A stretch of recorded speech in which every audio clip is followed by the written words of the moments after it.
Good day, everyone. I hope you are all safe and sound. Today, we are to review a subject which is understanding the self in preparation for your CBE class or for your future board examination. So I encourage everyone that you have your notebook or any writing pad with you, and of course a pencil for you to jot down your answers, because today we are to answer some questions regarding understanding the self. Okay, so are you now ready? Yeah, I hope you are all ready. Okay, so let's try to answer question number 1. I will be reading to you the question and I will give you 10 seconds not to answer the question. Okay. Okay, question number 1. Carlos responds to the question, who am I, based on how his peers perceive him. This best illustrates letter A, philosophical perspective, B, sociological perspective, C, anthropological perspective, or is it letter D, psychological perspective? Your time starts now.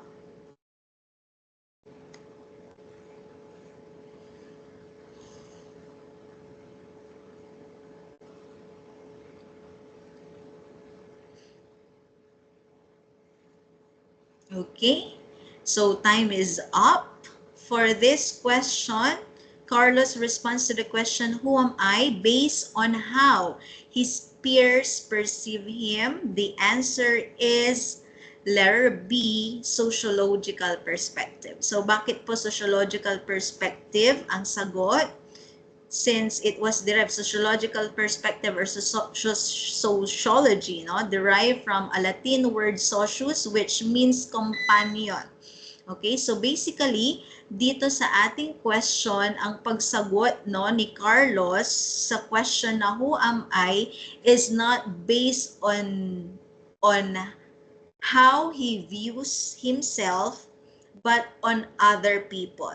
Okay, yung peers. Okay, bineview niya yung sarili niya or sinasagot niya yung question na who am I, therefore yung kanyang identity base sa kung paano siya tinitignan or piniperceive ng kanyang peers. So basically, yung question is evolving around it is evolving in a societal context. Okay? So basically, ang sagot po dyan is sociological perspective.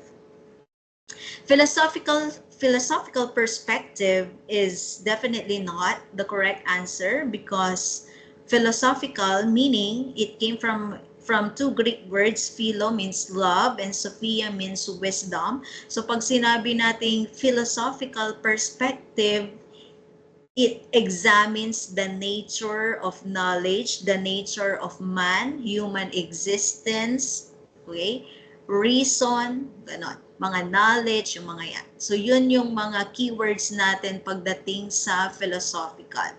Yung pagsagot niya sa question na who am I should be based on the nature of human existence, based on reason, based on knowledge, okay? That is for the philosophical perspective. But when we are referring to a societal context, just like yung mga generalized others, yung peers, yung family, teachers, and so on and so forth, then we are referring to sociological perspective. Okay? Anthropological naman, hindi rin ito ang tamang sagot. Pag sinabi nating anthropological, from a Greek word also, anthropos, which means human. Okay? So understanding or the study of human conditions in a cultural context naman. Okay? So tandaan niyo po yung mga yon. Pag sinabi nating psychological perspective naman, psychological from Greek word psyche, which means mind or soul. So basically, pagka sinabi nating psychological, it's about understanding the behavior, no? Behavior of a person. Okay, so for question number 1, we have sociological perspective. So I guess lahat kayo ay nakakuha ng tamang sagot. Dapat lang na number 1 or first question pa lang ay nadalian na kayo para mas ma-motivate pa kayo, no? Na sagutan yung mga susunod na tanong. Okay? So let's answer question number 2. What does dualism of reality mean according to classic philosophers?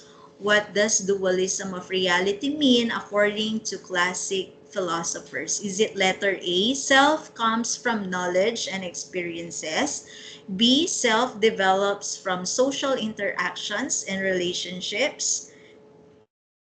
C, the mind is inseparable from the body? Or is it letter D, the nature of man is composed of body and soul? Your time starts now.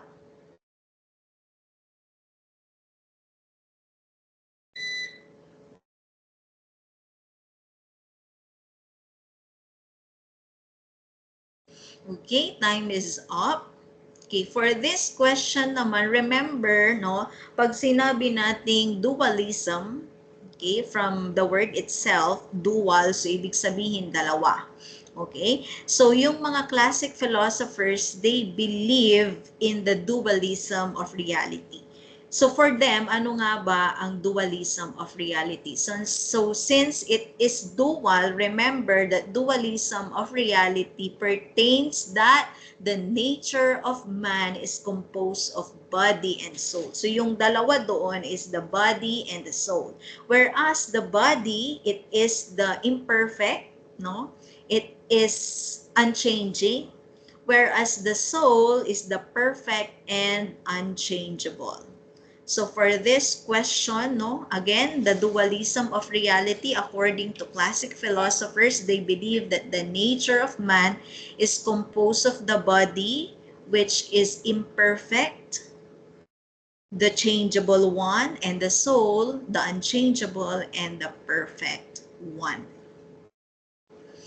Okay? Next. All of the following philosophers believe in the dualism of reality except A. Locke, B. St. Augustine, C. Plato, or is it letter D. Socrates? Your time starts now.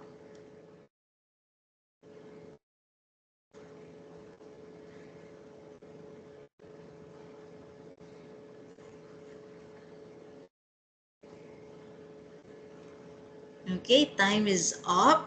For this question, so sino daw ang hindi naniniwala sa dual, sinong classic philosophers ang hindi naniniwala sa dualism of reality? Again, when we say dualism of reality, the nature of man is composed of mind and soul, or mind and body rather. Okay, so for this question, the one who is not a dualist is letter A, John Locke. Okay? So bakit nga ba si John Locke? Because John Locke believed that self is comparable with an empty slate. Okay? So tandaan ninyo kapag sinabi nating empty space, tabula rasa, blank slate, blank tablet, kay Locke lang yon. Okay? Or kay John Locke. Okay, so ibig sabihin ang mga classic philosophers or mga philosophers na naniniwala sa mind and body ay body and soul. Okay, body and soul. Okay, dualism of reality, body and soul.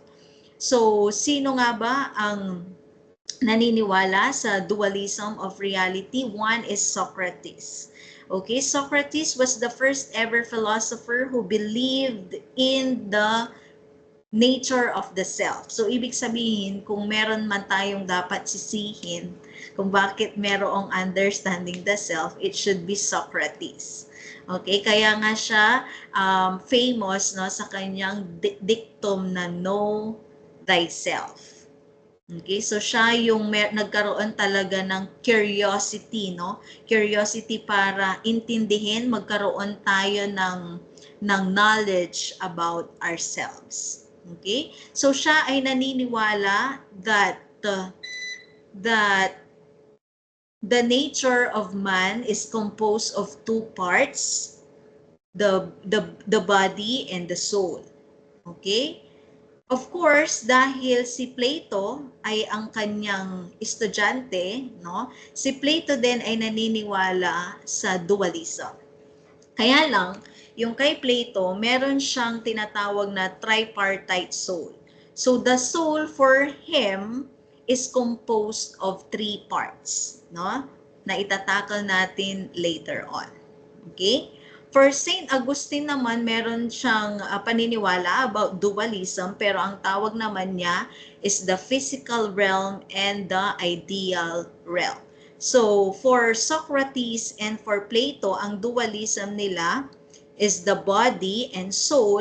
Kay Saint Augustine naman, we have the ideal realm and physical realm. So, of course, the physical realm is pertaining or pertains to our body, and the ideal realm pertains to the soul. Okay? So iba lang yung kanyang terminology, pero naniniwala pa rin siya sa dualism. Whereas again, for John Locke, naniniwala siya not in dualism, but the self is comparable with an empty slate or blank tablet. Okay? Next question. Mitch, a high school teacher, picks Julia, her student, to answer a question about her childhood experiences that leads to better understanding about herself. This is A or N blank. Mitch, a high school teacher, picks Julia, her student, to answer a question about her childhood experiences that leads to better understanding about herself. This is A or N blank. Go.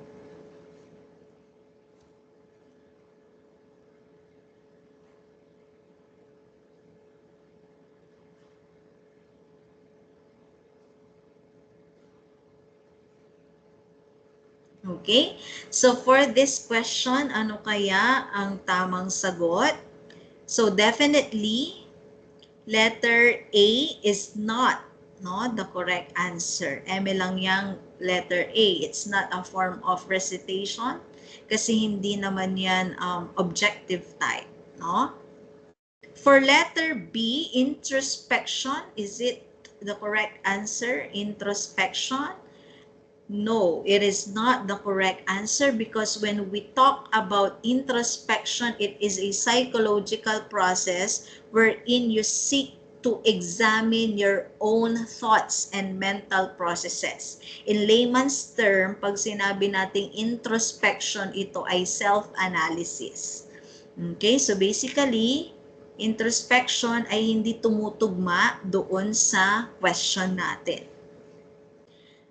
Rhetorical questioning is also not the correct answer, kasi pag sinabi nating rhetorical question, ito yung tanong na nandoon na rin yung sagot. So, hindi rin yun yung tama. Okay, so for this question, the correct answer is letter D, Socratic method. This is proposed by Socrates also, no? Sabi niya, for us to gain knowledge about ourselves, we should have a dialogue within or between our soul and itself, just like the teacher and student. So para tayo ay makagain ng information, makagain ng knowledge about ourselves, okay, dapat or meron siyang pinopose na method, which is the Socratic method, whereas it's a question that can lead to further questions. Okay? So like dito sa ating tanong, no, ang teacher nagtanong sa kanyang estudyante about her childhood experiences, which can lead to better understanding about herself. So parang it's a form of question and answer ang Socratic method. No, isang question with one question you can gain information on that. And then it can lead to more questions, it can lead to curiosity na makakagain ka ng mas malalim pang understanding. Okay, so again, tandaan natin pag sinabing Socratic method, it's a form of question and answer portion. Okay? And this is again proposed by Socrates. Oh, this one. The following are ways of knowing oneself except letter A, through observation of one's moods and emotions. B, awareness of likes and dislikes. C, by examining how you interact with others only. Or D, by practicing mindfulness and meditation. Your time starts now.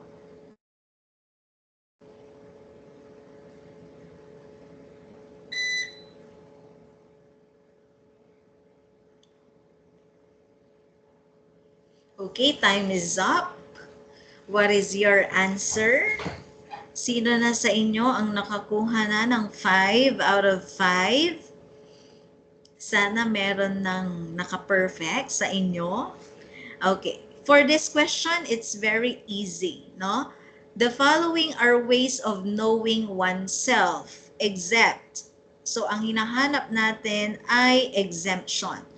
So ano or saan dito ang hindi paraan para makilala natin ang ating sarili? Is it letter A, through observation of one's moods and emotions? It's true, right? For us to know more about ourselves, we can gain, no? We can gain information about ourselves through observation. Okay, so basically, letter A ay tama. Okay? How about letter B? Is letter B a way of knowing oneself? Awareness of likes and dislikes? Yes, no? Kapag alam natin ang mga kagustuhan natin at hindi natin gusto, okay? Paraan yon para mas makilala natin, mas malaman natin ang ating sarili. Okay, so tama din ang letter B.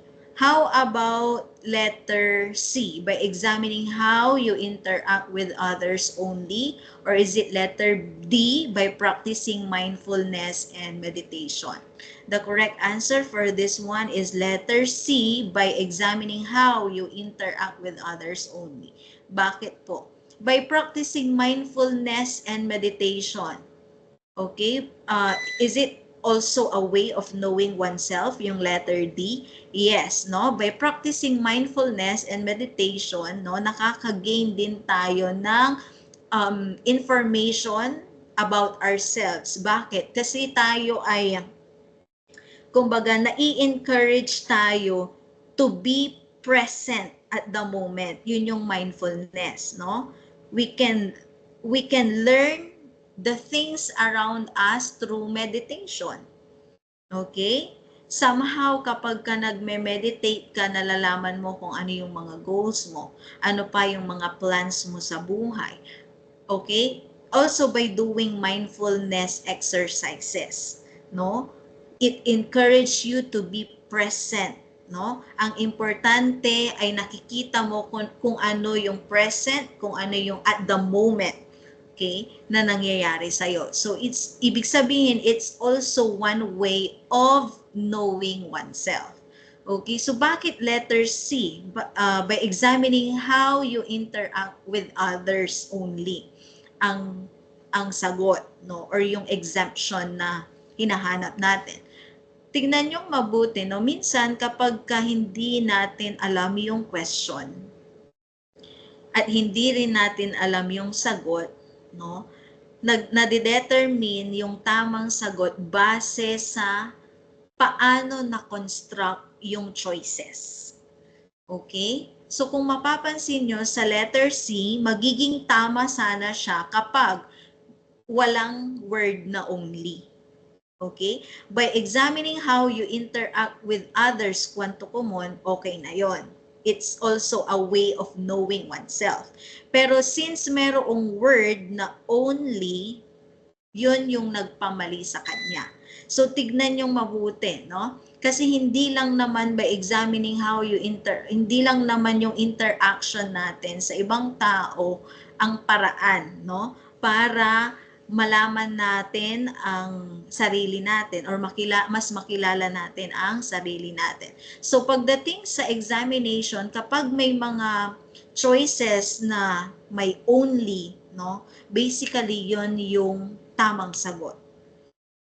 Okay? Kasi limited lang. Okay? Limited lang yung choices doon sa statement na binigay nila. Okay? So, tignan yung mabuti yon. Kapag ka may mga only, may never, mga ganyan, o kaya all. Yeah. So, but again, you have to still analyze the question and the choices. Pero sometimes yan yung parang mga indicators, no, na yun yung tamang sagot.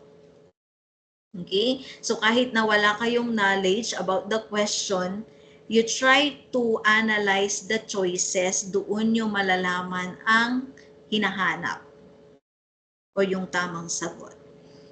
Okay? Number 6, in the aspect of the mind, what did Ryle mean about I act, therefore I am?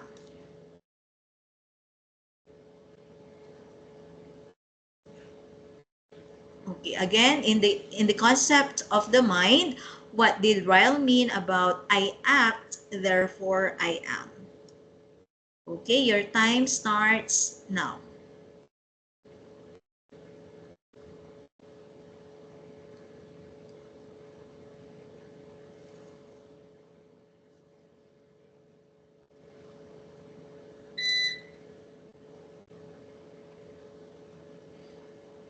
Okay, time is up. For this question, the correct answer is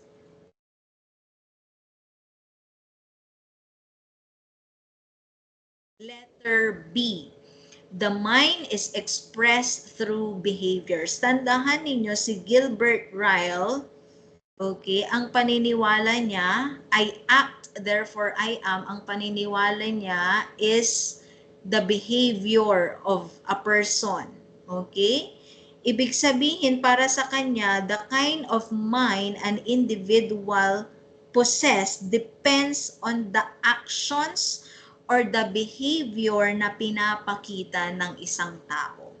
Kaya siya merong proposition na I act, therefore I am. Okay? Hindi siya naniniwala sa reasoning ng isang tao, unlike sa paniniwala na ni Descartes, no, ni René Descartes, na logical reasoning, rational, siya ay rational. Okay? Kaya meron siyang proposition na I think, therefore I am. Yung cogito ergo sum, yun ay kay René Descartes. But for Ryle, si Gilbert Ryle, naniniwala siya sa behavior. Okay? Ibig sabihin, para sa kanya, you are what you do. Okay? Kung ano yung pinoposes ng mind mo is depending on how you are going to present yourself. Okay? Through what? Through your words and actions. So for him, the mind is expressed through behaviors. Okay? Basically, letter A, self is based on temporary impressions, is not the correct answer kasi ito ay proposition ni David Hume. So, tandaan ninyo, kay Ryle, behavior. Okay? Words and actions, behavior. So, I act, therefore I am, you are what you do. Okay? Pag sabi naman that self is based on temporary emotions or temporary impressions rather, again, Keywords natin, temporary impressions, that is for David Hume. Naniniwala rin siya, si David Hume, that there is no self. So again, for David Hume, temporary emotions and there is no self. For letter C, a person's existence depends on their ability to think. Yung tinutukoy ko kanina, ability to think, ability to be rational, ability to reason out. It's not for Ryle. Basically, it's for René Descartes. Okay? For letter D, one's being is determined by their senses and experiences. Hindi siya kay Ryle because it's for John Locke. Okay? Yung senses and experiences. Okay, so for this one, the concept of the mind of Ryle, when he says, I act, therefore I am, it means that the mind is expressed through behaviors. Again, keyword natin, behaviors. Okay? Next, number 7. Which of the following statements is untrue about Plato's perception of the self? Which of the following statements is untrue about Plato's perception of the self? Letter A, the nous is the most superior component of the soul and it controls the affairs of the self. Letter B, the self is synonymous with the soul. Or letter C, Plato believes that genuine happiness can only be achieved by people who consistently make sure that their reason is in control of their spirits and appetites. Or letter D, the self is also outside the body and goes beyond the limit of what we are experiencing. Okay, your 10 seconds start now.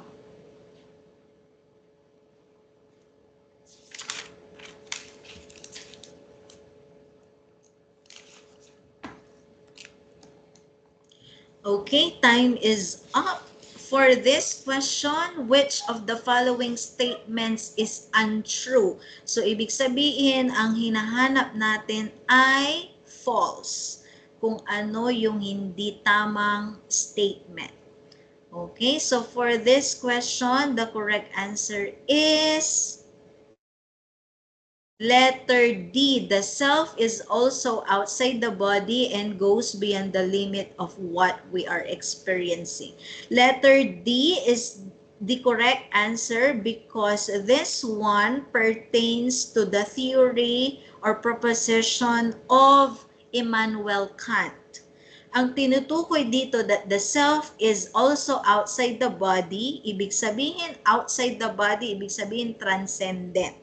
Okay, so pag sinabi nating transcendent, ang keyword natin ay transcendent, that is the proposition of Immanuel Kant. Yung tinutukoy niya or tinatawag niya na transcendental unity of apperception, which states that the self is outside the body, meaning transcendent.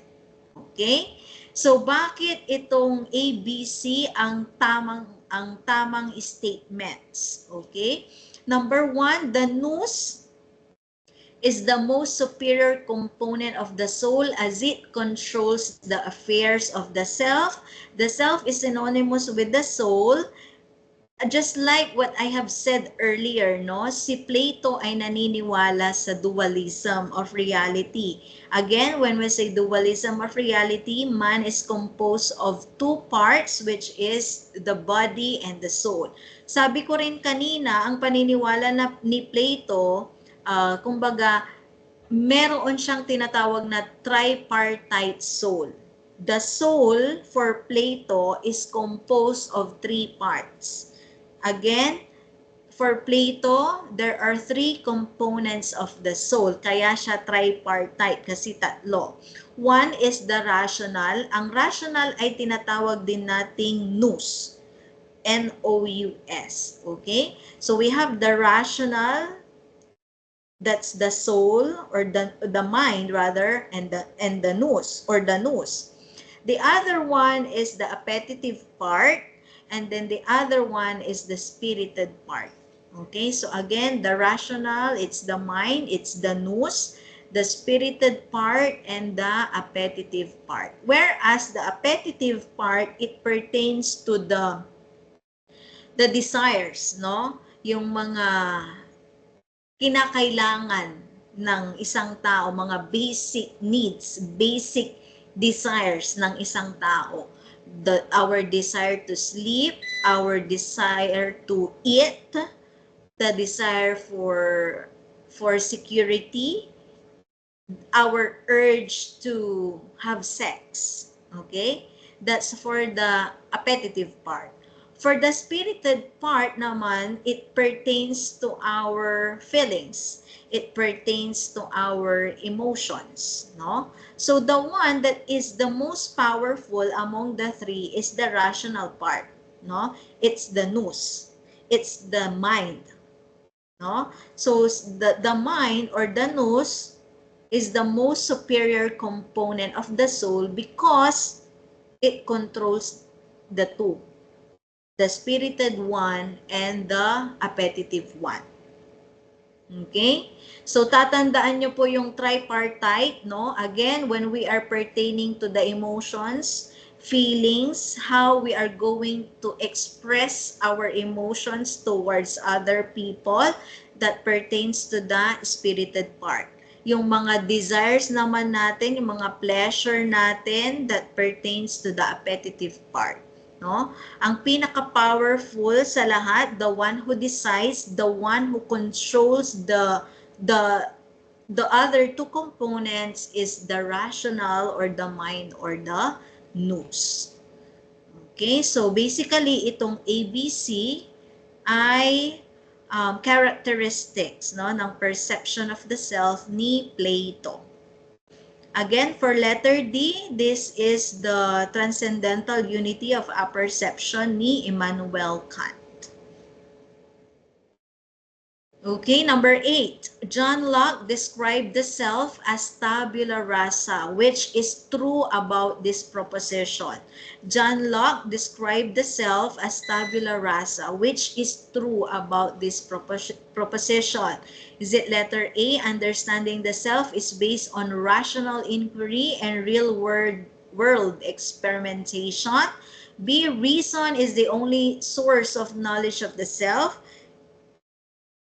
C, experiences are now only products of dreams and therefore can be doubted. Or D, every experiences contribute to the knowledge put forth on the empty space. Your time starts now.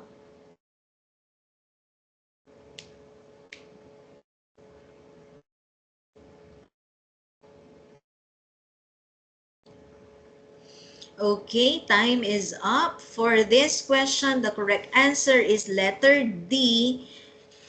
Everyday experiences contribute to the knowledge put forth on the empty space. Again, just like what I have said earlier, okay, ang paniniwala ni John Locke is that self is comparable to an empty space or yung tinatawag nating tabula rasa. So, remember, no, mga keywords natin for John Locke, senses, experiences, tabula rasa, blank slate, empty space, ano pa ba, blank tablet, mga ganyan. Okay, so yun yung mga nakapaloob sa proposition ni John Locke towards the self. Okay, so ang paniniwala niya, ang tao, no, ay parang empty space na kailangan mong lagyan ng mga experiences para siya ay matuto. Para magkaroon ka ng knowledge about yourself, hindi ibig sabihin na kailangan mo lang mag-isip or kailangan mo lang makapag-isip, no, para ikaw ay matuto sa sarili mo. No. So, kailangan natututo tayo through our senses and experiences. Okay? So, parang isang bata na hindi naman niya alam kung ano agad ang tama at mali, right? So, kailangan niya munang matuto sa kanyang senses, kailangan muna niyang matuto sa lahat ng kanyang experiences para magkaroon siya ng knowledge or understanding about himself. Okay? So, bakit nga ba letter A ay hindi correct answer? Understanding the self is based on rational inquiry and real-world experimentation because this is according to René Descartes. Okay?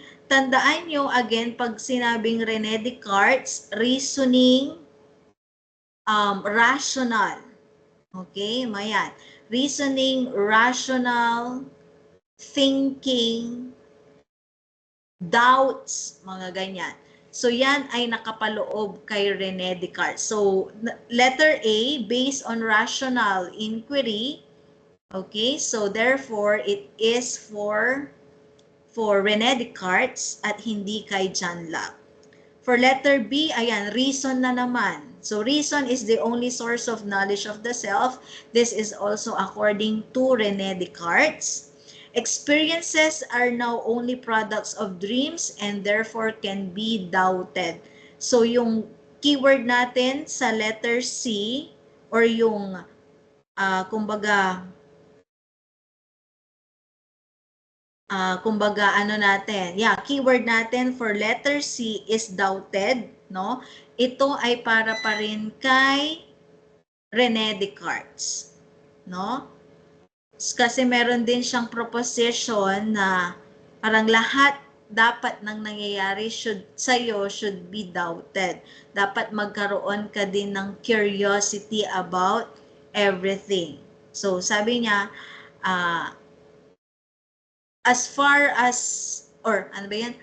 Lahat dapat ng mga nangyayari sa buhay natin, it should be doubted para magkaroon tayo ng understanding, no? Magkaroon tayo ng thinking or reasoning, ma-enhance pa ang ating reasoning about everything. Okay? So again, for this question, the correct answer is letter D. About this one, for Saint Augustine, the immortal soul strives to achieve eternal realm through blank and blank. For Saint Augustine, the immortal soul strives to achieve eternal realm through blank and blank. Is it letter A, faith and reason, B, senses and experiences, C, self-presentation and self-realization, or D, intellectual enlightenment and nothing more? Okay? Your time starts now.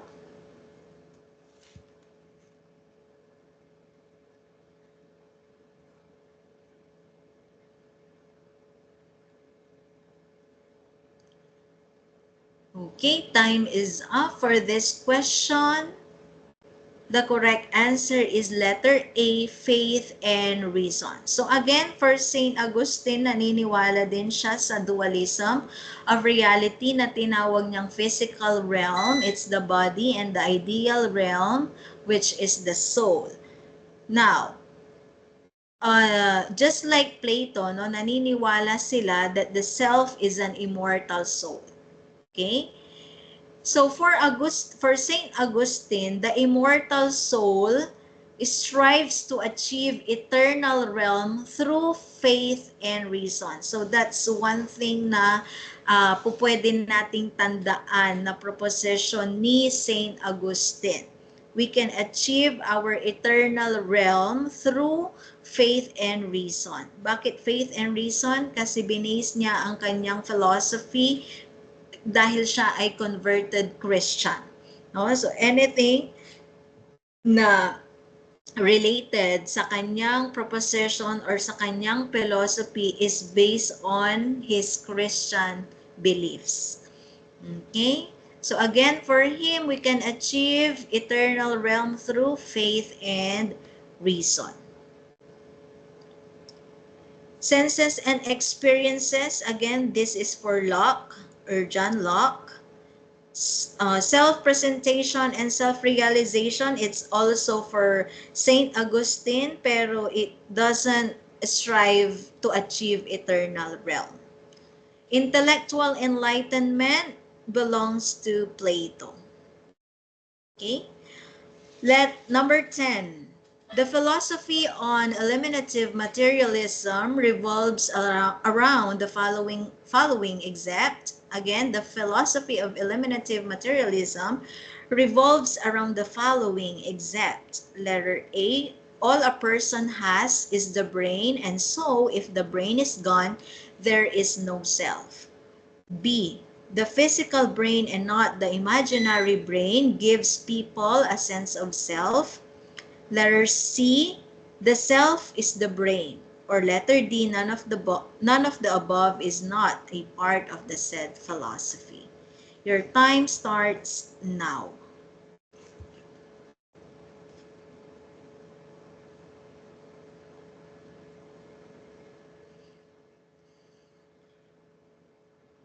Okay, so for this question, the correct answer is letter D. Okay, why? The philosophy on eliminative materialism was proposed by couples Paul and Patricia Churchland, whereas naniniwala sila that what is happening with an individual can be explained through examining the physical brain and how it works. Hindi sila naniniwala sa proposition ni Sigmund Freud, doon sa imaginary brain. Okay? For them, there is no imaginary brain. Ang pinaka-focus para maintindihan natin kung ano yung nangyayari sa isang tao, we should focus on the physical brain, not the imaginary brain. Okay? So that is their take about the self. Okay? Again, ang focus nila is the physical brain and how it works. So basically, letter A, all a person has is the brain, and so if the brain is gone, there is no self. They believe in that.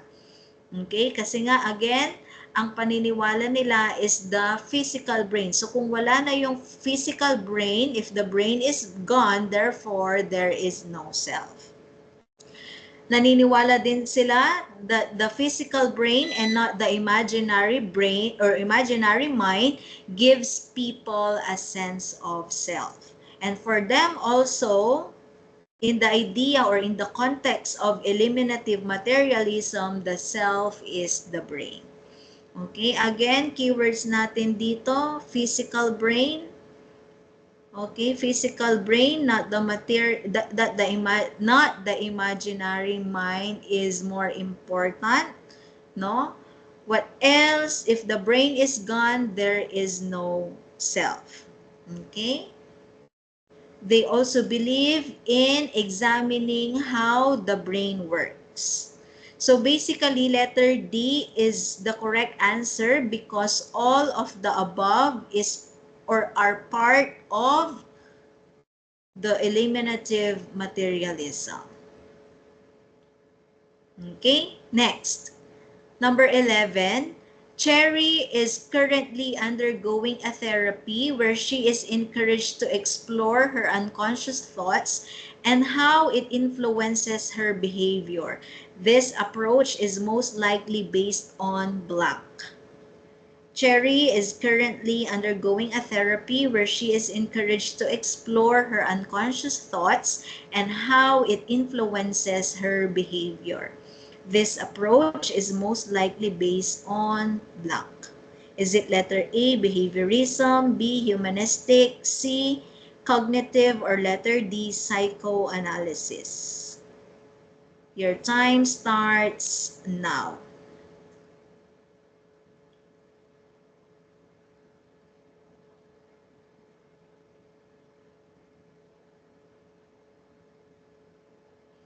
Okay.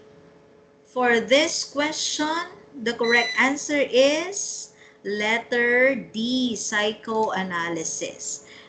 A is not the correct answer kasi pag sinabi nating behaviorism, it pertains to the actions, Okay, ano pa ba?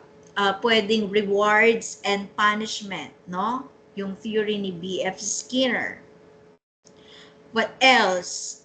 For humanistic, hindi din naman humanistic kasi this is for for Abraham Maslow. Keyword natin dito is the achievement of self-actualization. Cognitive, hindi rin, because when I say cognitive, it deals with the nature of knowledge and how we are going to use that knowledge. Okay? So, hindi rin siya cognitive, although merong tinutukoy ditong unconscious thoughts. So, bakit psychoanalysis ang tamang sagot? Sabi, si Cherry ay nag-undergo ng isang therapy, whereas ini-encourage siya to explore her unconscious thoughts. Actually, psychoanalysis is proposed by Sigmund Freud, no?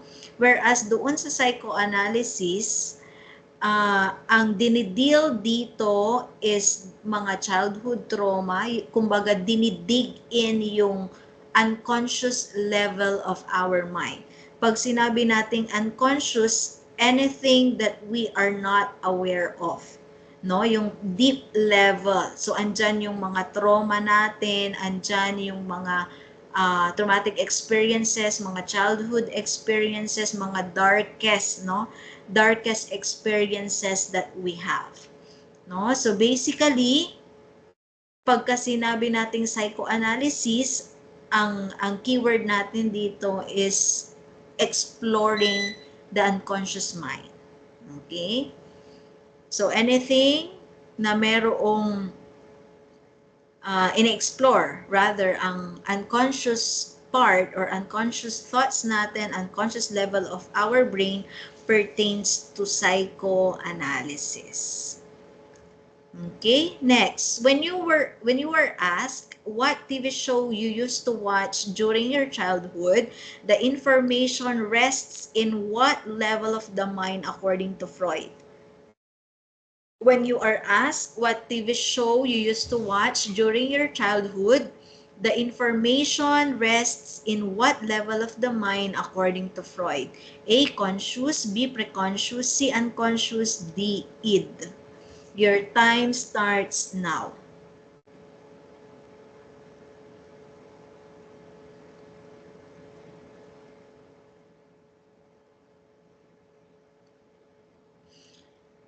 Okay, so for this one, the correct answer is preconscious mind.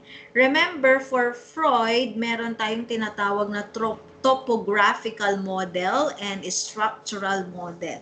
When we say topographical model, it pertains to the levels of the mind na tinatawag niyang conscious, preconscious, and unconscious. So just like the iceberg, no, yung nakikita natin nasa topmost level, yung nakikita natin is the conscious part, yun yung conscious level of the mind. Yung pinaka-deepest level naman, no, pinaka-malalim, yung hindi na natin nakikita, that is the unconscious part. At yung nasa gitna, that is the pre-conscious or subconscious mind. Okay, tinatawag din siyang subconscious mind. Okay, so basically, when we say conscious level, that's anything that we are aware of. Lahat ng bagay na aware tayo, your name, the name of your shirt, what are you eating today, kung ano, or yeah, what do you eat today, what else, your favorite color, your teacher, okay, and so on and so forth. Basta anything that you are aware of that pertains to the conscious level. Okay? Anything that you are not aware of pertains to the deepest level, which is the unconscious mind. Sabi ko nga kanina, lahat ng trauma, okay? Lahat ng trauma, even our sexual desires, no, reside on our unconscious part. Okay? So, anything naman, okay, anything that can be brought to our consciousness reside to the pre-conscious level of the mind. Ito yung stored knowledge, no? Andyan yung mga stored knowledge. In layman's term, yung tinatawag natin na stock knowledge, kwanto. Okay? So, di ba kapag mag-exam ka, stock knowledge la, kwanyo. So, yung knowledge na na-stock ay naka-impo or nakalagay, naka-store sa ating pre-conscious mind. Okay? So, for this question, kapag tinanong ka kung ano yung TV show na pinapanood mo during your childhood, yung information na yon rest or resides or stores sa iyong pre-conscious mind. Okay, so parang babalikan mo pa yung information na yon. Babalikan mo kung oo nga no, ano nga ba yung pinapanood ko during my childhood. So yung information na yon ay nagre-reside sa pre-conscious mind. Okay? Anything that can be brought to our consciousness immediately, okay, ay nagre-reside sa ating pre-conscious or subconscious mind. Meron din tayong tinatawag na tip of the tongue, no? Yung sinasabi natin, kunyari, meron tayong inaalala. Ano na nga ba yung pangalan ng unang crush ko? Mga ganyan. Okay? Ano nga ba yung pangalan ng favorite teacher ko nung grade school? Yon. So, mga information na yon nakareside sa ating pre-conscious mind. Okay? What else? Yung tip of the tongue, yung sinasabi nilang, Aki, magano agko nanunutan, wala laed samput ya dila, or nasa dulo na ng dila ko. Okay? So, yon, yung information na yon ay nagre-reside sa ating pre-conscious level. Okay? So, again, that's for the topographical model according to Sigmund Freud. Next, Karen is at a luncheon party and sees a sumptuous mango bravo cake. She really wants to eat a cake or eat a large piece immediately despite her diet. Which part of her psyche is driving her to eat the cake? Again, Karen is at a luncheon party and sees a scrumptious mango bravo cake. She really wants to eat a large piece immediately despite her diet. Which part of her psyche is driving her to eat the cake? A, id, B, ego, C, superego, or D, libido. Your time starts now.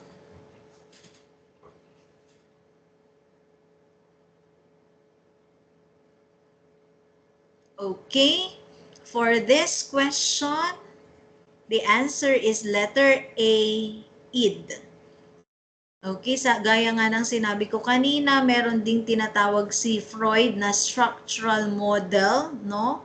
Or yung components of personality, ang tinatawag niyang id, ego, and superego. Remember that when we say id, it pertains to the reality, it pertains to the pleasure principle. Again, when we say id, it pertains to the pleasure principle. When we say ego, that pertains to the reality principle. Pag superego naman, yung morality or conscience. Again, id, pleasure. Ego, reality. Superego, conscience or morality. So, dito, si Karen daw nasa luncheon party. Okay? At nakakita siya ng delicious na mango bravo cake. Okay, so despite her diet, gusto niyang kumain ng large slice of cake. So which part of her psyche daw is driving her to eat the cake? So basically, it's the pleasure, no? Yung kagustuhan niya na kumain ng cake despite her diet. So basically, ang nagda-drive doon sa pleasure na yon is the id. Okay? So gets po ba? I hope na gets po ang id, ego, and superego. Okay? Again, pag sinabi nating id, yan yung pleasure natin. Ego, kung ano yung realidad. Superego, yun yung konsensya. Okay? 14. Lisa feels guilty when she aggressively scolds and spanks her son in front of many people. Her guilt reflects on which dimension of personality? Again, Lisa feels guilty when she aggressively scolds and spanks her son in front of many people. Her guilt reflects on which dimension of personality? A, id, B, ego, C, superego, D, conscious mind. Your time starts now.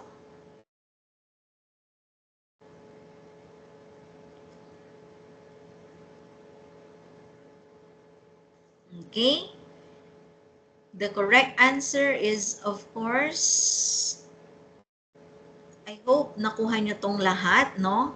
Of course, letter C, superego, because yan yung konsensya, yan yung morality, no? So, yung guilt ni Lisa, okay, ay nag-reflect sa kanyang morality principle or yung kanyang konsensya.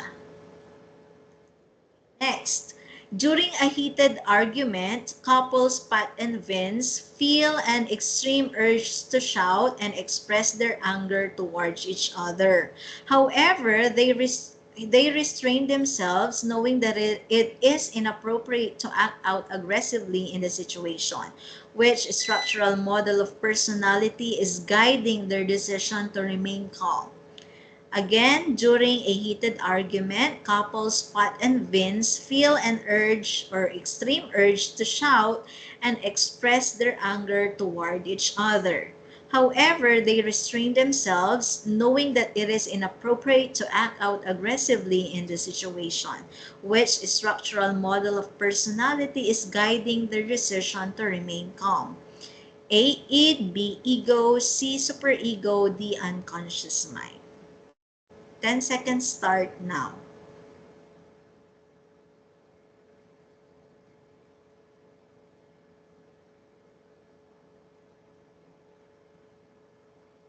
Okay, so for this question, the correct answer is letter B, no? The reality principle, which is the ego. Okay, so basically, sabi niya, during a heated argument, couples Pat and Vince feel an urge, yung feel and extreme urge to shout and express their anger, that's the id. Yan yung pleasure, no? Pleasure principle, yung kagustuhan nila na i-express yung kanilang nararamdaman.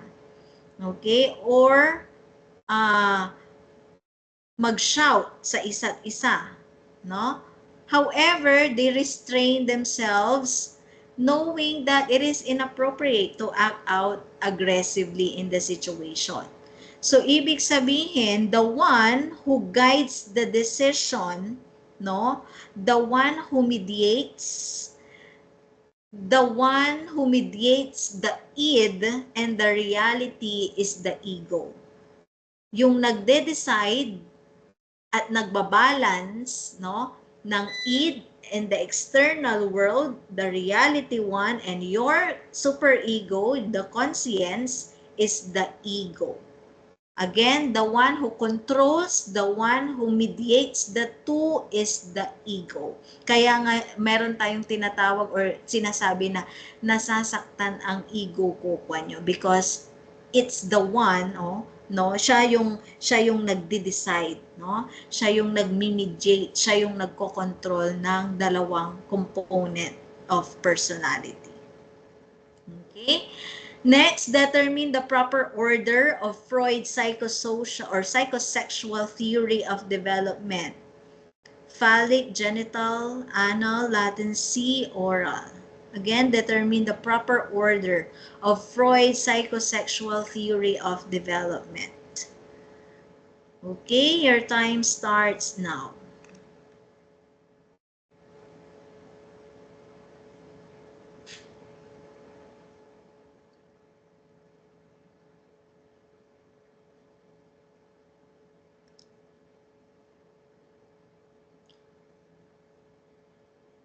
Okay, time is up for this question. The correct order is letter C. So, tandaan ninyo, meron ding theory, no, si Freud na tinawag niyang psychosexual theory of development or psychosexual stages of development. Ang psychosexual niya, ang order niya, tandaan ninyo ang OA palagi. Okay? Ikaw, OA palagi. Ganon. Okay? OA palagi, yan ay order, no? Order, proper order ng psychosexual theory ni Sigmund Freud. Bakit OA palagi? Kasi O stands for oral, A stands for anal, P for phallic, L for latency, and G for genital. So, OA palagi. Okay? So, oral, naniniwala kasi si Freud na dapat sa bawat stages na yan ay ma-meet nung caregiver, no, yung center of pleasure. Okay? Dahil kapag ka hindi na-satisfy yung mga center of pleasure during that stage, ang center of pleasure na tinatawag ni Freud ay erogenous zone. Okay? So, naniniwala siya na kapag hindi na-satisfy yung center of pleasure or yung erogenous zone, okay, magkakaroon ng fixation. At pagka nagkaroon ng fixation, may possibility na magkakaroon ka ng personality disorder pagtanda mo or kapag na-reach mo ang adulthood. Okay? So, for oral, tandaan nyo din yung mga age range, no? Oral, 0 to 2 years old. Anal, 0 to 2, 2 to 4, 4 to 6, okay? 6 to 12, and 12 onwards, okay? So for oral, of course, the erogenous zone or the center of pleasure is on the mouth, okay? So ang oral, again, ang erogenous zone sa oral stage is the mouth. So kailangan masatisfy ang erogenous zone, the center of pleasure. Kailangan masatisfy ang mouth para pag na-reach mo ang adulthood, walang fixation or hindi ka ma-fixate doon sa stage na yon, therefore hindi ka magkakaroon ng personality disorder. Okay? For anal naman, of course, the center of pleasure is the anal region. Kaya importante yung potty training or yung toilet training, no? So, the center of pleasure is the anus. Okay? The third stage is the phallic stage, no? The center of pleasure naman is on the genitals, yung ating genitalia. Okay? For the latency, no, dormant, yung center of pleasure, kumbaga nagsusubside, tumitigil, nag-i-stop, nababawasan kasi ang focus ng mga batang ito during this stage is socialization. Okay? And then, nare-reawakening, no, or nagkakaroon ng reawakening doon sa genital, no? Genital stage, whereas the center of pleasure is on the genitalia. Okay? So, nagkakaroon ng reawakening ang center of pleasure which is on the genitals during the genital stage. Kasi ito yung time na nagkakaroon ka ng intimacy naman, no? Intimacy sa ibang tao. Okay, your desire to be with your opposite sex. Now let's know more about Freud's psychosexual stages. Let's answer question number 17. Which would probably happen when a child becomes fixated in the anal stage? Which would probably happen when a child becomes fixated in the anal stage? A child may have a problem with trust. B, the child may become obsessed with cleanliness. C, the child may become sexually promiscuous. Letter D, the child may be less likely to experience fixations as sexual feelings are dormant in this stage. Your time starts now.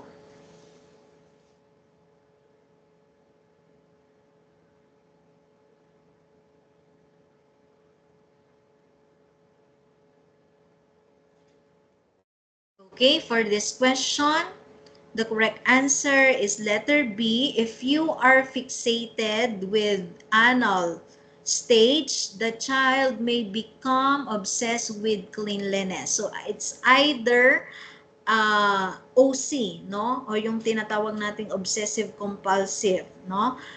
Masyado kang obsessed sa cleanliness, ikaw ay masyadong organized, or pwedeng kabaliktaran. Masyado kang messy or masyado kang disorganized, no? So you try to also examine yourself. Kung masyado kang burara, masyado kang disorganized sa buhay, hindi lang mga gamit mo, kung hindi maski mga desisyon mo sa buhay, baka ikaw ay fixated during the anal stage. Basically, letter A is not the correct answer. A child may have a problem with trust kasi ito ay fixation during the oral stage. Okay? The child may become sexually promiscuous is not a fixation in the anal stage because it's a fixation during the phallic stage. Okay? So again, ang center of pleasure natin sa phallic ay genitals, no? So most likely ang fixation natin dito ay pwedeng what do you call this one, yung mga sexual disorders, no? If you are familiar with exhibitionists, yung mga nagpapakita ng kanilang ari-ari in public, no, yon. So, pwedeng fixated sila doon. Sexually promiscuous, ibig sabihin, papalit-palit sila ng partners. Hindi lang papalit-palit, kung hindi marami sabay-sabay ang kanilang mga partners.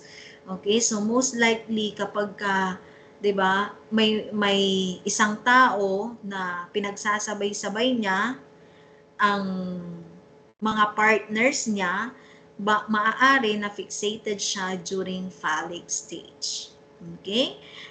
Letter D, the child may be less likely to experience fixation as sexual feelings are dormant in this stage. That is not the correct answer kasi yan ay para sa latency, in which yung center of pleasure or the sexual desire, sexual feelings are dormant or nababawasan or tumitigil. Okay?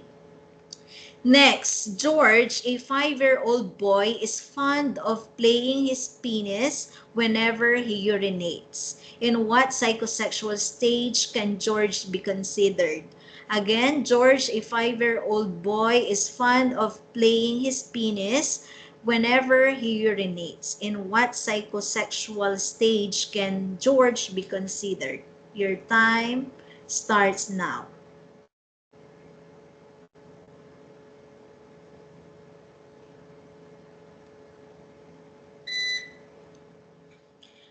Okay. So basically, the correct answer is letter B, phallic. Again, the center of pleasure in the phallic stage is on the genital. So si George daw is fond of playing, pinaglalaroan niya, natutuwa siya kapag pinaglalaroan niya ang kanyang ari kapag siya ay umiihi. So maybe, no, we can consider this during the phallic stage where the genitals is the center of pleasure. Okay? Kung sakali man no, na wala kayong idea, nahihirapan kayo kung ano ba ang pipiliin nyo, kung genital ba, genital stage ba, or phallic stage. Kasi nga sabi natin kanina, yung genitals or in the genital stage, nagkakaroon ng reawakening yung sexual desire or sexual feelings natin, right? So tignan ninyong mabuti itong tanong. Sabi niya, si George ay 5-year-old. Okay, so titignan nyo, saan ba naka-focus or saan ba nakaangkla? Saan ba nakabilong ang 5-year-old? Sabi natin, OA palagi, 0 to 1, 1 to 3, 3 to 6, 6 to 12, 12 years old onwards. Okay, so basically, ang sagot ay hindi genitals or genital stage, kung hindi sa phallic stage. Okay? So minsan tignan yung basahin yung mabuti at intindihing mabuti yung tanong. Kasi minsan may mga or madalas no may mga keywords na or meron ng ano diyan, meron ng sagot talaga doon sa tanong. Kailangan nyo lang busisiin, i-analyze ng mabuti. So kahit na pinagpipilian nyo, no, kung phallic or genital, since meron ng 5-year-old, so ang tamang sagot ay phallic. So, yon, meron ng given, kumbaga, doon sa tanong. So, kailangan nyo lang i-analyze. Kailangan nyo lang mag-analyze ng mabuti kung alin talaga ang best answer. Okay, so I hope you are getting it right. Let's proceed with number 19. Jen views her mother as rival to her father's love and affection. According to Freud, Jen is said to be experiencing blank. Jen views her mother as rival to her father's love and affection. According to Freud, Jen is said to be experiencing blank. Is it A, Oedipus complex, B, Electra, C, fixation, D, extremely competitive personality? Your time starts now.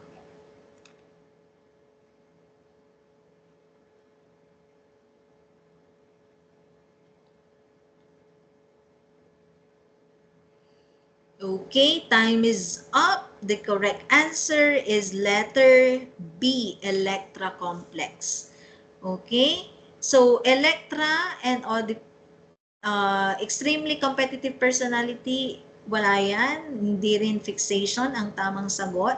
We have the Oedipus complex and Electra complex, which are developed during the phallic stage, whereas ang pinaka center of pleasure, ang focus ng mga bata is on their genitals. Now, tatandaan ninyo, kapag ang tinutukoy sa question ay babae, that is for Electra complex. Kapag lalaki naman ang tinutukoy, it's the Oedipus complex. Again, tatandaan nyo, pag babae, Electra. Pag lalaki, Oedipus. Okay? Ano ba yan? Pag sinabi nating Electra kasi, that is the rivalry between the mother and the daughter to get the attention of the father. Vice versa, pag sinabi nating Oedipus complex, that is the rivalry between the father and the son to get the attention of the mother. Kaya ang pinakamadaling pinakamadali na para mas maalala nyong mabuti, no, kapag ang tinutukoy ay babae, ang sagot Electra complex. Pag tinutukoy ay lalaki, okay, ang sagot ay Oedipus. Just like dito sa example natin, ang tinutukoy ay babae. The rivalry between the daughter and the mother to get father's love and affection. So basically, it's the Electra complex. Okay? Next, which of the following excludes the perception of the me according to Mead? Which of the following excludes the perception of the me according to Mead? Is it A, how my internalized view is perceived by others? B, how my personal beliefs affect others? C, the what do I want? Or letter D, how others interpret our actions? Go.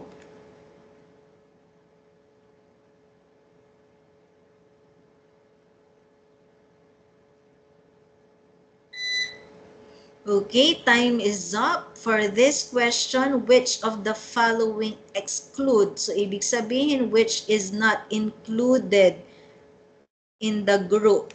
Okay? which is not a perception of the me self according to George Herbert Mead.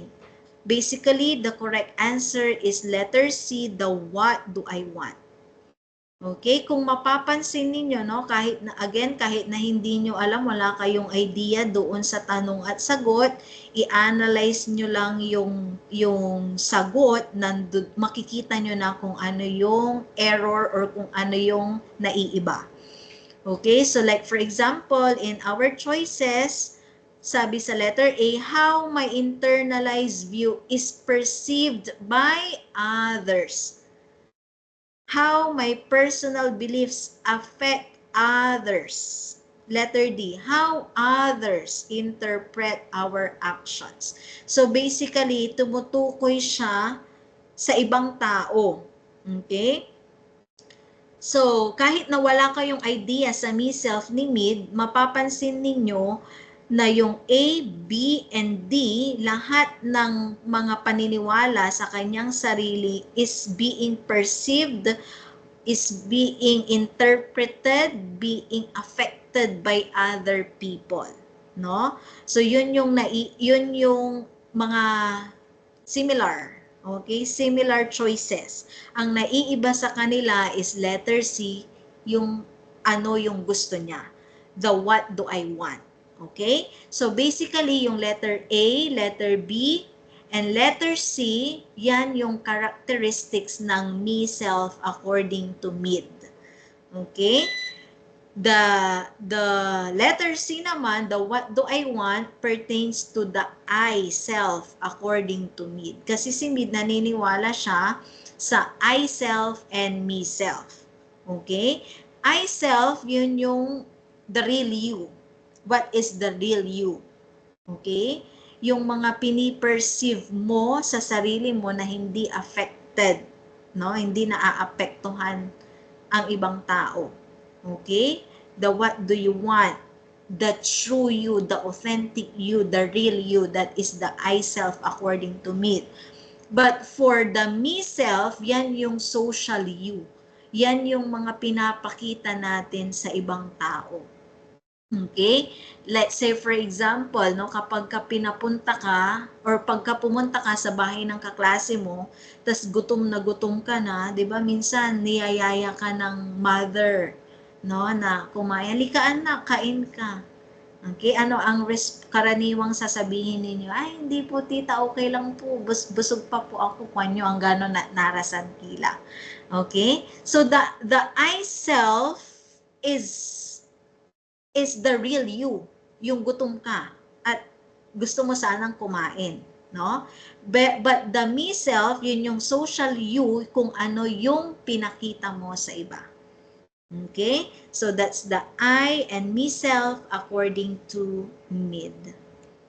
Next, if teacher Anna wants her grade 1 pupils to understand the roles and adhere to the rules, what can she do? If teacher Anna wants her grade 1 pupils to understand the roles and adhere to the rules, what can she do? Is it letter A? Let the pupils play game. B, let the pupils do role play. C, let the pupils learn through imitation. Or D, teach the pupils using modern methods. Timer starts now.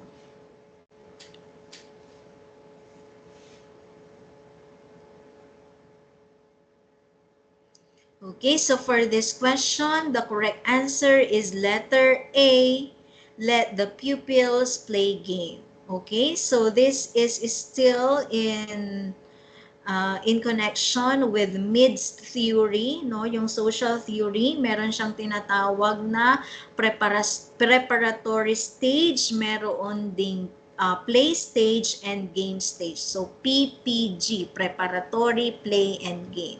Okay, for preparatory, that's for 0 to 2 years old. For play, we have 2 to 6 years old. For game stage, we have 7 years old onwards. Okay? So, ano ba yung difference ng mga yan?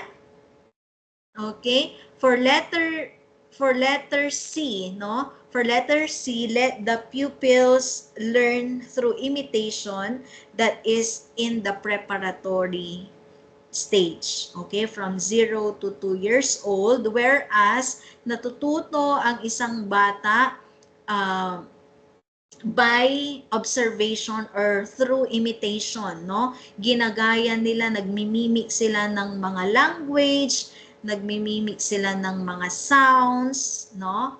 And so on and so forth. So that's for the first stage, the preparatory stage. So ang pinaka parang concern natin dyan, no, dapat, no, ang mga bata, we have to be mindful sa language na ginagamit natin because it's crucial during preparatory stage kasi kung ano yung ina-utter natin, yun yung ginagaya ng mga bata. So kapag kapangit yung language na sinasabi mo, okay? Hindi rin maganda yung gagayahin ng bata sa'yo. So again, when we say preparatory, children learn through imitation. Okay, for the play naman, play stage, that's for letter B, no? Let the pupils do role play. So, from 2 to 6 years old, whereas nagkakaroon ng understanding ang mga bata na magkaroon ng distinction with different roles. Kaya dito sa play stage, no, ang karaniwang ginagawa is role playing, no? Kung mapapansin niyo yung mga bata o ano yung mga during their career guidance, no? Pinagsusuot sila ng mga different professions, no, na gusto nilang maging in the future para gumagawa sila ng mga role plays, no, para maging aware sila sa kanya-kanyang role, no, ng bawat professions or kanya-kanyang role sa bahay, for example, di ba? O ikaw mag-portray ka na nanay, o syempre sila ay magluluto, mag-aalaga ng bata, and so on and so forth. Okay? Yung last stage naman is the game stage. So bakit hindi during the play stage, okay, ang tamang sagot dito sa question natin? Okay? Kasi sabi niya, understand the roles. Sabi niyo, ma'am, pagka play stage, naiintindihan nila yung roles ng bawat isa. Okay? A is the correct answer. Let the pupils play game. This is under the game stage because when we say game stage, no, you are not just understanding, you are not just knowing your roles, but also you are to follow the rules. Ibig sabihin, para maintindihan mo kung ano yung maintindihan mo na para manalo ka sa laro, kailangan mong mag-adhere, kailangan mong mag-follow doon sa criteria or doon sa rules ng game. Okay? Ano pa, ang isang given natin dyan or keyword natin dito sa question is grade 1. So basically, ang grade 1 ay 7 years old, right? So basically, ang sagot talaga doon is during the game stage. So ibig sabihin, again, ano ang gagawin ni Teacher Ana pag gusto niyang maintindihan yung rules at sumunod ang mga bata doon sa rules? Of course, she should let the pupils play game. Okay? So I hope you are still following. Next, number 22. Kath presents a carefully curated image on social media that does not reflect her genuine emotions and experiences. She is likely to display what aspect of the self? Kath presents a carefully curated image on social media that does not reflect her genuine emotions and experiences. She is likely to display what aspect of the self? Is it A, ideal self, B, real self, C, true self, or D, false self? Your time starts now.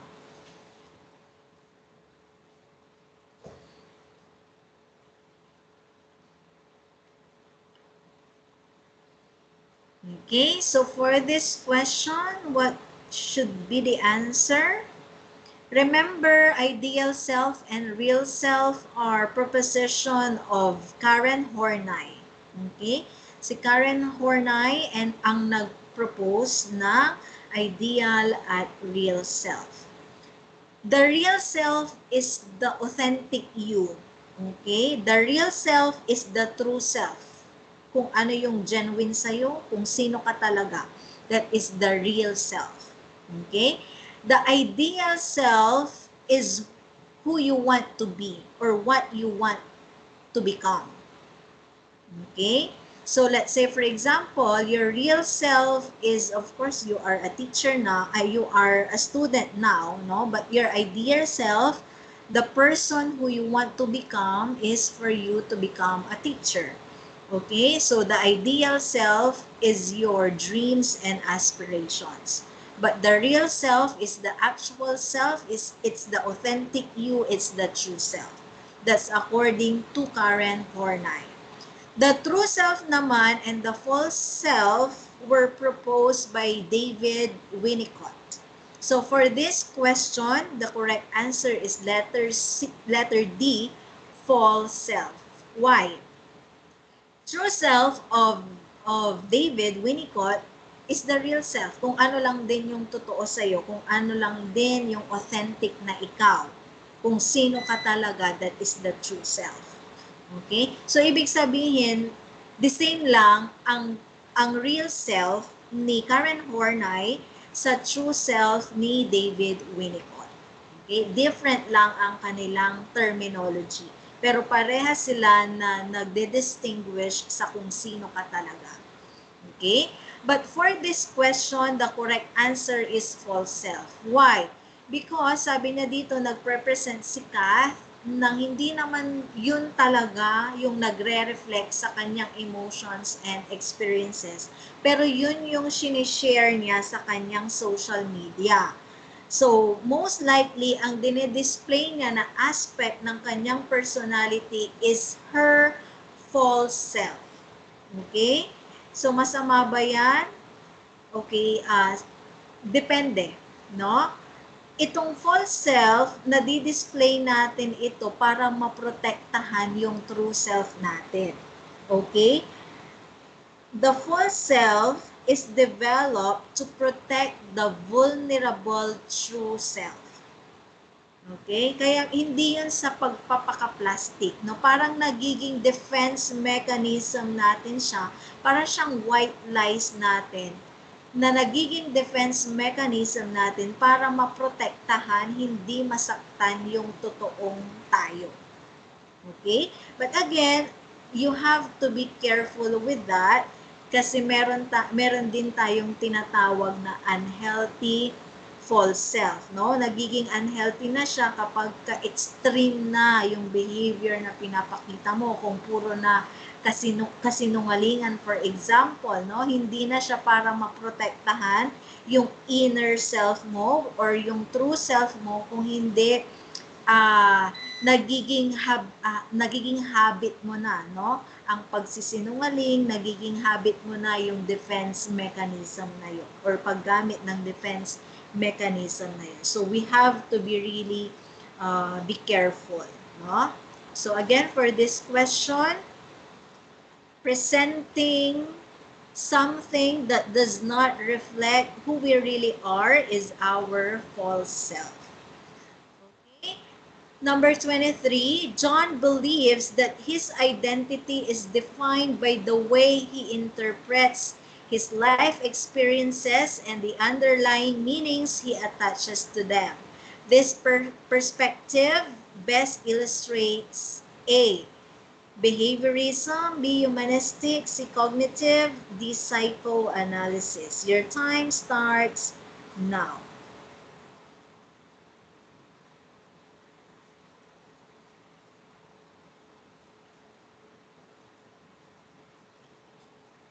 Okay, time is up. When we analyze the question, sabi dito, defined by the way he interprets. Okay? So interpret, it pertains to the nature of knowledge, how we are going to examine it. Okay? Examining the life experiences and the underlying meaning attached. The underlying meaning he attaches to those experiences. So how are we going to interpret? How are we going to examine? How are we going to analyze? No? So yung analyzation, interpretation, thinking, no, is related or are related to our cognitive perspective.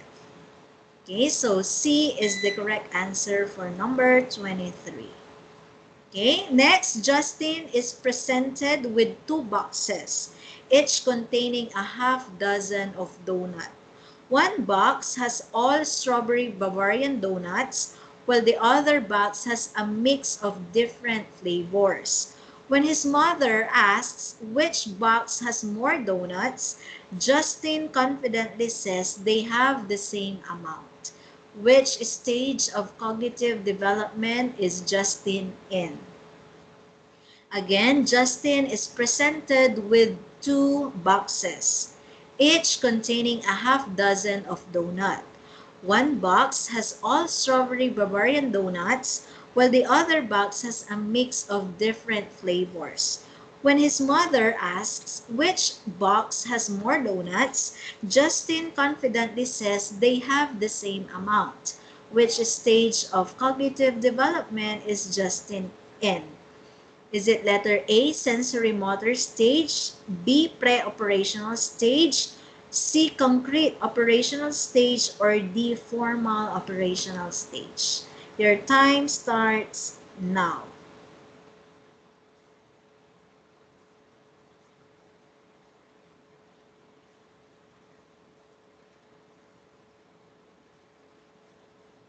Okay, time is up. For this question, we are in the cognitive development according to John Piaget. Okay, John Piaget. I hope you know John Piaget, okay?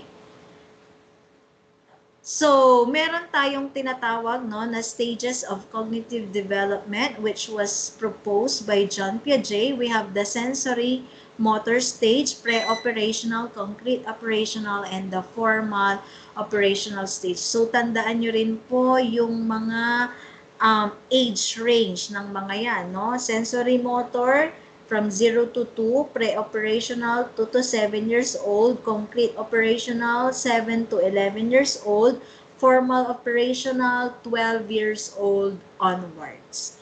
Okay, so basically, pag sinabi natin cognitive development, no, again, it pertains to the nature of knowledge. How are we going to acquire? How are we going to construct? How are we going to use that knowledge? So basically, pag sinabing cognitive, it's about learning from basic to complex. Okay? So again, the first stage from 0 to 2, we have the sensory motor stage where children learn from their senses. Kaya nga siya sensory motor. So yung mga bata ay natututo sa kanilang mga senses. Okay? For the pre-operational stage, ang keywords natin dito, the children learns from symbols, images, mga ganyan. Okay? What else? Let's say for example, no, yung mga placards, yung mga nakikita nyo binibili ng mga magulang natin. A is for apple, kwantura. So yung mga symbols na ginagamit, yung mga images, no, that is included in the second stage, which is the pre-operational stage from 2 years old to 7 years old. For concrete operational concrete operational, we have 7 years old to 11 years old. Okay, ang keywords natin dito, we have yung serial ordering, yung sequence na tinatawag, meron tayong conservation. Okay, for the formal operational naman, since ito ay nag-start from 11 years old onwards, no?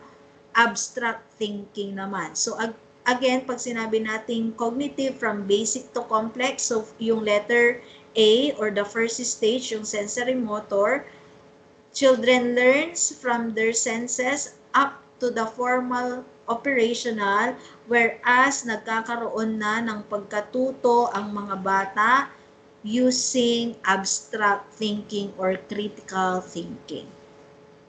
So for this one, for this question, no, so binigyan si Justin ng dalawang box, yung dalawang box na mayroong half a dozen ng donut. So yung isang box ay strawberry Bavarian, yung isa naman ay assorted ang kanyang flavor.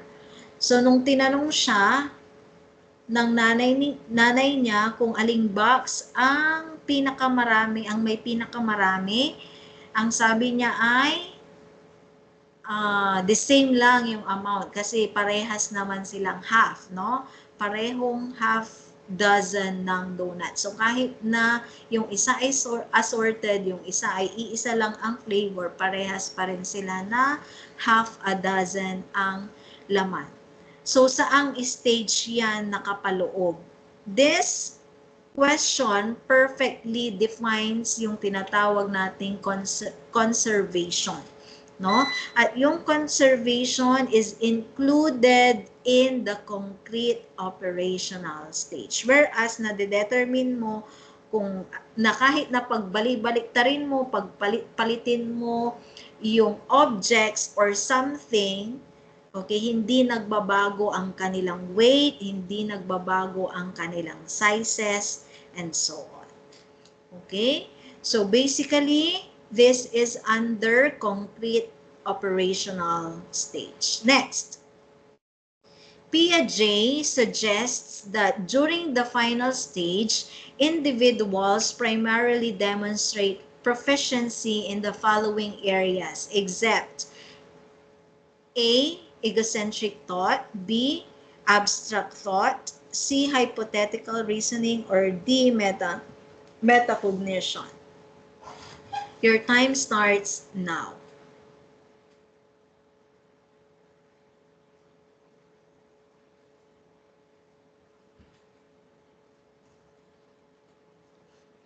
Okay, time is up. For question number 25, Piaget suggests that during the final stage, sabi niya. So again, the final stage is the formal operational stage.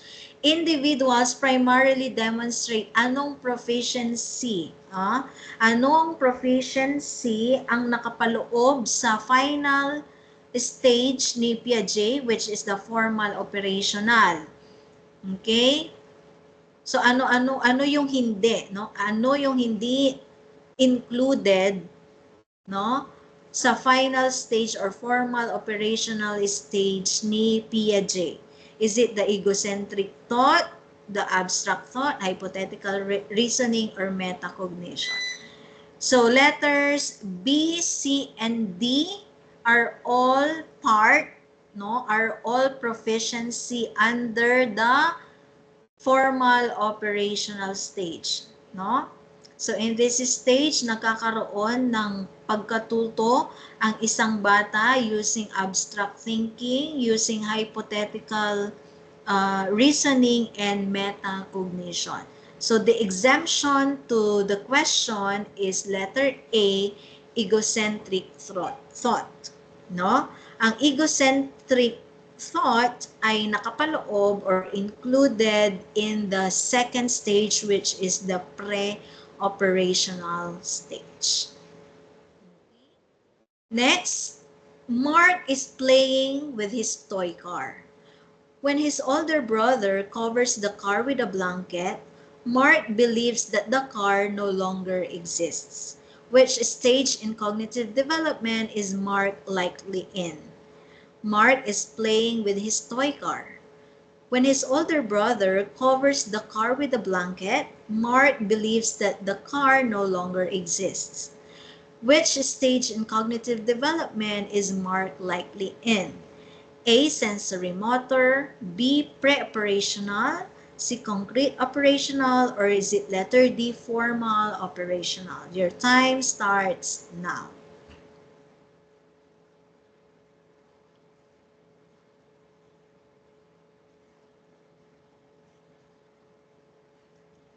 Okay, time is up. Basically, the correct answer, Mark, is likely in the sensory motor stage. This question perfectly defines yung tinatawag nating object permanence na included under the sensory motor stage. Na kahit na takpan mo yung isang bagay, no, ang alam nila, wala na doon yung toy. No? Yun yung tinatawag nating object permanence. So that is under the sensory motor stage. Next, Ivan, a high schooler, joins in a debate about sexuality issues. He is able to understand various perspectives and present logical arguments based on abstract principles. This ability to think critically is characterized by which cognitive stage? Again, Ivan, a high schooler, joins in a debate about sexuality issues. He is able to understand various perspectives and present logical arguments based on abstract principles. This ability to think critically is characterized by which cognitive stage? A. Sensory motor, B. Preparational, C. Concrete operational, or D. Formal operational. Your time starts now.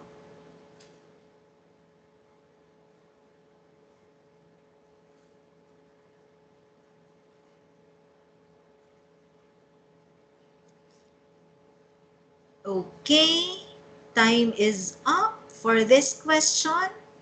Okay, si Ivan, meron ulit given, no? Meron ulit keyword, high school. So, basically, high schooler na si Ivan. So, basically, sa ang stage siya nakapaloob.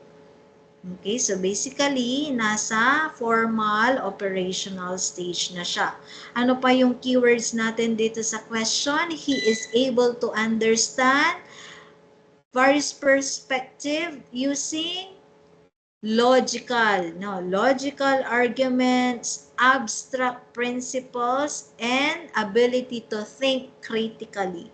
So definitely the correct answer is formal operational stage. Okay. Number 28, in a meeting, conflict arises between two executives due to their differing opinions on how the budget should be utilized. What might Western approach usually demonstrate? In a meeting, conflict arises between two executives due to their differing opinions on how the budget should be utilized. What might Western approach usually demonstrate? A. Avoid conflict by being silent. B. Emphasize collective responsibility. C. Seeking consensus. Or letter D. Direct confrontation and assertiveness. Your time starts now.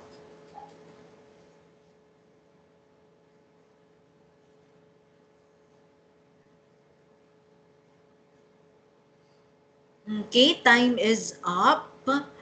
In understanding the self, no, meron tayong philosophical perspective, meron tayong sociological, anthropological, psychological perspectives, and also we have the Eastern and Western perspective of the self.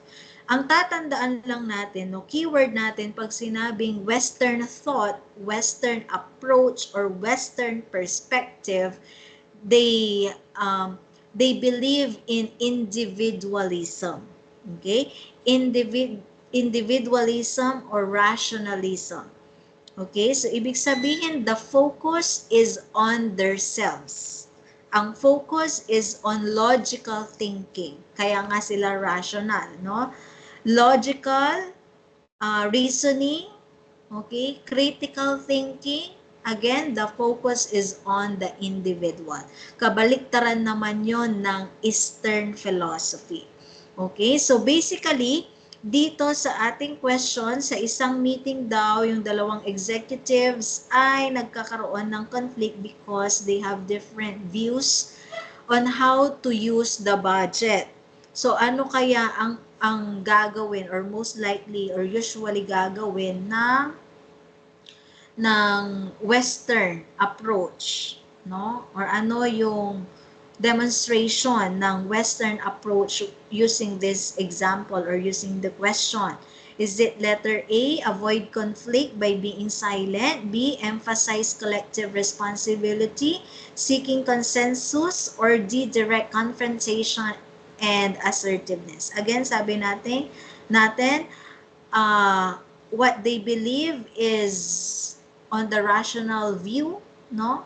Yung logical, they make logical arguments.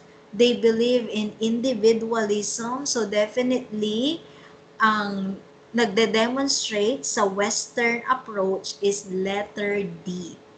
Direct confrontation and assertiveness. Ibig sabihin, yung itong avoid conflict by being silent, emphasize collective responsibility, and seeking consensus, itong mga ito ay characteristic ng Eastern philosophy.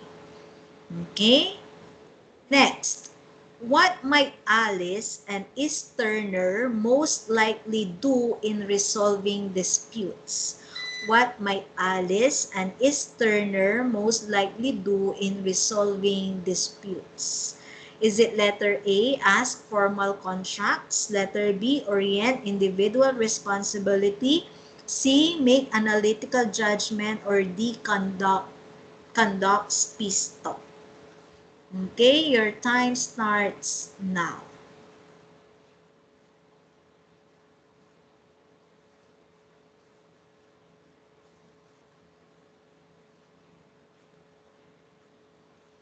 Okay, time is up. For the Eastern philosophy in understanding the self, their focus is on collectivism. Okay, collectivism, ibig sabihin, they are for the welfare of other people, for the welfare of many. Unlike sa Western thought na individualistic sila. Sa Eastern naman, Eastern philosophy, kung ano yung nagbe-benefit sa lahat, nagbe-benefit sa majority, doon sila. Kaya nga siya collective, no? Collective effort, collective effort. They focus on the collective effort of people, no, na kinasasakupan nila. Okay? So, ano ba ang gagawin most likely ng isang Easterner when solving dispute? Okay, the correct answer for number 29 is letter, ano kaya? Ang para sa mas nakararami, ang gagawin ni Alice para sa mas nakararami. Okay, definitely ang gagawin niya is to conduct peace talks. Okay, so definitely A, B, and C ay characteristics na gagawin gagawin ng isang Westerner, no? So they ask for formal contracts or individual responsibility, pero pag collective responsibility yan, that's for the Eastern philosophy. Okay? Next, the most important contribution of anthropology in understanding the self is to provide insights into the nature of the self based on the continuous understanding of what basic element. The most important contribution of anthropology in understanding the self is to provide insights into the nature of the self based on the continuous understanding of what basic element. Is it letter A, culture, B, language, C, beliefs, or letter D, environment? Your time starts now.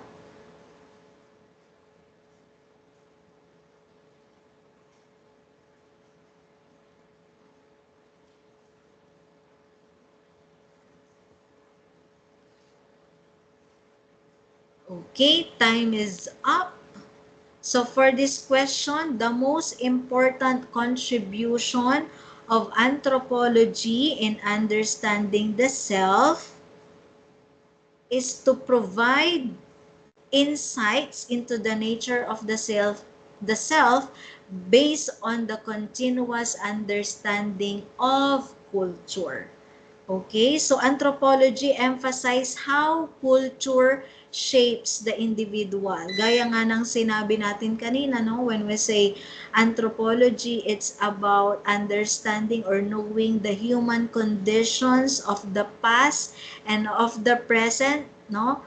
In a cultural context. So, pinaka-importanting contribution ng anthropology sa kultura natin, or ang kultura natin ang kultura ang pinaka-importanting contribution ng anthropology when it comes to understanding the self. Okay? Yeah. So we are done with our review. We have 30 questions. I hope you get 80% of that. So ano yun, ilan yon? Mga 24, 25 out of 30 ay inyong nakuha, no, sa ating review. So siguro I will be giving you more questions na isisend ko na lang sa inyo or kay Ma'am Rhea para magkaroon kayo ng marami pang reviewers for this subject. Okay, so with that, thank you so much for your time. And God bless you, future educators. Okay? Bye-bye po.